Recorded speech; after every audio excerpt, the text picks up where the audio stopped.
Good morning all of you. हम अपना chapter number 21 न्यायपालिका शुरू करेंगे। हमने इसमें यहाँ तक कर लिया था भारतीय न्यायिका व्यवस्था तक। अब हम आगे करेंगे भारत का सर्वोच्च न्यायालय। सर्वोच्च न्यायालय अथवा उच्चतम न्यायालय देश का अंतिम न्यायालय है। जो सर्वोच्च न्यायालय है और जो उच्चतम न्यायालय है वो क्या है? देश का अंतिम न्यायालय है। इसके बाद देश का कोई न्यायालय नहीं है, यही सबसे टॉप पर है, यानी सुप्रीम कोर्ट सर्वोच्च न्यायालय का मतलब है। यह संविधान के संरक्षण तथा देश के उच्चतम न्यायालय के रूप में कार्य करने के अतिरिक्त देश में लोगों के अधिकारों एवं स्वतंत्रता की रक्षा के लिए उत्तरदायी है।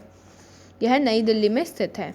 ये जो है ये संविधान की क्या करता है? संरक्षा करता है, उसकी रक्षा करता है और देश के उच्चतम न्यायालय के रूप में कार्य करता है। ये देश के लोगों के अधिकारों और स्वतंत्रता का भी ख्याल रखता है, रक्षा करता है, जिससे कि कोई किसी भी नागरिक की स्वतंत्रता और उसके अधिकार का हनन ना करे। और ये नई दिल्ली में स्थित है। संगठन: सर्वोच्च न्यायालय में एक प्रमुख न्यायाधीश तथा 25 न्यायाधीश होते हैं। सर्वोच्च न्यायालय में क्या होता है? एक प्रमुख न्यायाधीश होते हैं और बाकी 25 न्यायाधीश होते हैं। सर्वोच्च न्यायालय के न्यायाधीशों की संख्या संसद द्वारा निश्चित की जाती है। जो सर्वोच्च न्यायालय है उसके जो न्यायाधीश हैं प्रमुख के अलावा, उनकी जो संख्या है वो कौन निश्चित करता है? संसद निश्चित करती है। इसे संसद के अधिनियम द्वारा बढ़ाया भी जा सकता है। इसे क्या किया जा सकता है? ये जो न्यायाधीश की संख्या है 25, इसको संसद के अधिनियम द्वारा बढ़ाया भी जा सकता है। ठीक है। और ये मुख्य प्रमुख न्यायाधीश के साथ ये जो 25 अन्य न्यायाधीश होते हैं वो किस लिए होते हैं? वो इसलिए होते हैं जिससे कि किसी भी फैसले को जो मुख्य न्यायाधीश है वो गलत ना ले ले। इसलिए ये लोग आपस में सलाह मशवरा करके फिर ही किसी नतीजे पर पहुंचते हैं। ठीक है, इसलिए ये संगठन बनाया गया है। नेक्स्ट है मुख्य न्यायाधीश एवं अन्य न्यायाधीश। सर्वोच्च न्यायाधीश का प्रधान मुख्य न्यायाधीश होता है।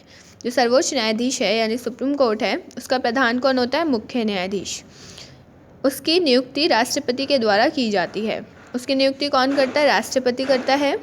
अन्य न्यायाधीशों की नियुक्ति राष्ट्रपति द्वारा मुख्य न्यायाधीश से उचित सलाह करने के पश्चात ही की जाती है।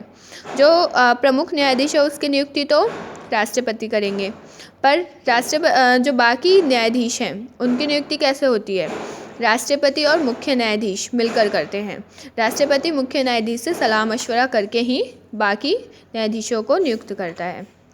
सर्वोच्च न्यायालय का न्यायाधीश होने के लिए निम्नलिखित विशेष योग्यताओं का होना आवश्यक है। सर्वोच्च न्यायालय का अगर आपको प्रमुख न्यायाधीश बनना है या फिर सिर्फ न्यायाधीश बनना है तो आपके पास ये विशेष योग्यताएं होनी चाहिए। पहला, उसे भारत का नागरिक होना चाहिए, वो भारत का नागरिक होना चाहिए। सेकंड, उसे कम से कम 10 वर्ष का अधिवक्ता होने का अनुभव होना चाहिए, यानी पहला तो ये है कि वो भारत का नागरिक हो, और दूसरा कि 10 साल तक उसने क्या किया हो?